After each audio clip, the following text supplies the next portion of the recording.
হ্যাঁ, সুন্দর সুন্দর ভিডিও। এগুলো ছিল নদীর ঠান্ডা বাতাস, নদীর পাড়ের ভিডিও।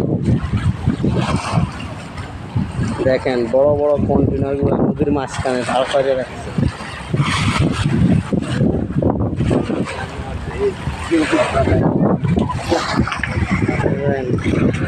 প্রচুর বাতাসে নদীর প্রচুর ঢেউ, নদীতে প্রচুর ঢেউ, নদীতে প্রচুর ঢেউ। হ্যাঁ,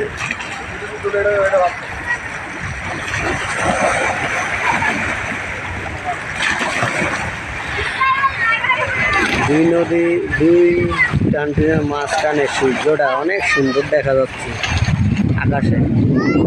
মনে হয় যেন হ্যাজিক রেখেছে। দেখছেন ঢেউ, দেখছেন?